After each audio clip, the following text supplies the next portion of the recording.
খালা ওর লগে আমি আর সংসার করুম না, আর আমি তালাক দিয়ে দিব। তোমার কাছে ভালো কোনো উকিলের ঠিকানা আছে, আমার একটু দিতে পারো? তোর জামাইরে তুই তালাক দিবি? হ। শোন, উত্তরপাড়ার রেশমি আছে না, রেশমির কাছে যা। কেন রেশমির কাছে যাবো কেন? আর তোমার কাছে চাইলাম আমি একটা উকিলের ঠিকানা, তুমি কও রেশমির কাছে যাইতে। রেশমি ওর জামাইরে 1 বছর হয়েছে তালাক দিছে, তুই ওর কাছে গেলে সব জানতে পারবি। ওর কাছে যা, জামা যা, ওর কাছে গেলে তুই সব জানতে পারবি। যা। আচ্ছা আচ্ছা যাই। যা। কি রে রেশমি, তুই? হায় হায়, তোর কি অবস্থা? গালের মধ্যে এটা কি হয়েছে তোর? আরে কিছু না, কাম করতে গিয়ে খোঁচা লাগছিল, সেরে যাবে। তুই এদিকে কি লেগা, কোনো কামে আইসোস?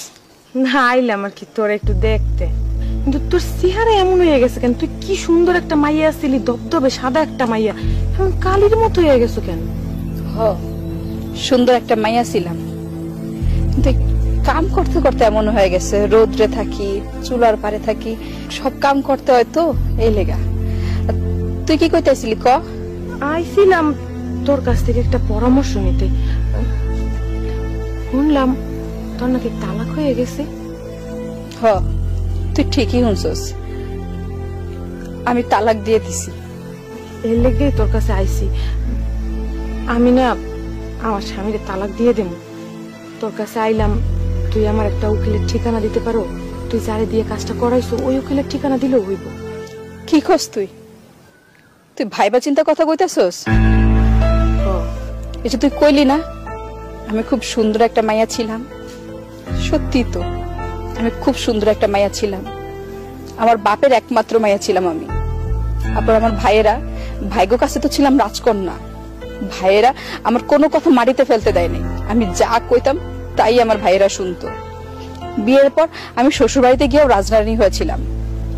ছোটখাটো বিষয় নিয়ে জামাইয়ের উপর খুব চিল্লাচিল্লি করতাম, ও সব সহ্য করতো, কখনো কিছু কইতো না আমারে। কিন্তু আস্তে আস্তে ওই ঝগড়া আমাকে অনেক বাড়তে থাকে। ওর দোষ না থাকলেও আমি ওর উপর অনেক বেশি চিল্লাচিল্লি করতাম, অনেক বেশি বাড়াবাড়ি করতাম। একটা সময় সবাই আমার কইলো চলে আয়, আমরা আসি তো। আমার পরিবারই আমার কত কইছে যে আমরা থাকতে তোর কোনো সমস্যা হইব না, আমার কাছে তুই রাজকন্যার মতো থাকবি। আমি ওই জিদের বসে ডিভোর্স দিয়ে দিছি জামাইরে। ডিভোর্স তো আমি দিয়ে দিছি, ওর না কিচ্ছু হয় নাই, খুব ভালো আছে।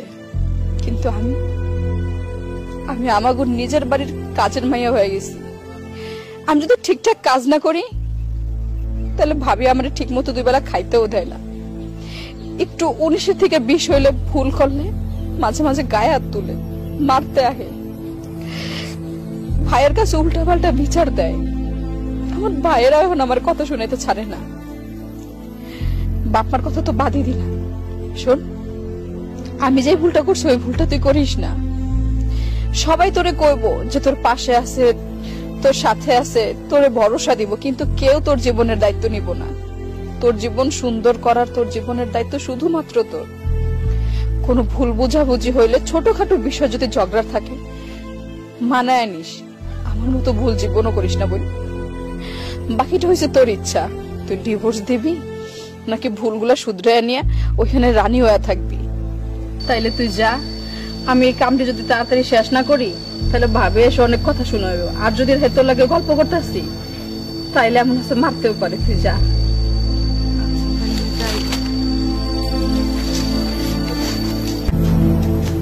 এই শুনো, কি তুমি তো 2 দিন পর আমাকে তালাক দেবে তাই না? তোমার সাথে আমার কি কথা থাকতে পারে?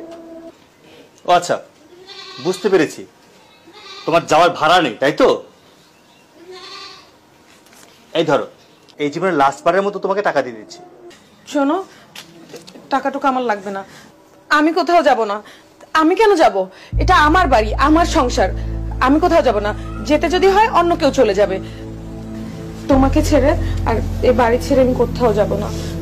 তোমার সাথে আমি যা যা করেছি আমার অনেক ভুল হয়ে গিয়েছে, আমাকে ক্ষমা করে দাও প্লিজ। বাহ, খুব সুন্দর, খুব অল্প করে স্বল্প ব্যয়ে বলে দিলে আমাকে আমাকে ক্ষমা করে দাও প্লিজ। কেন এখন কেন বুঝতে পারলে? মুখটা প্যাঁচার মতো করে রাখছো কেন? একটু হাসো। তুমি ক্ষমা করে দাও না আমাকে। ঠিক আছে, বাকি ক্ষমাটা ভিতরে গিয়ে করবো, চলো।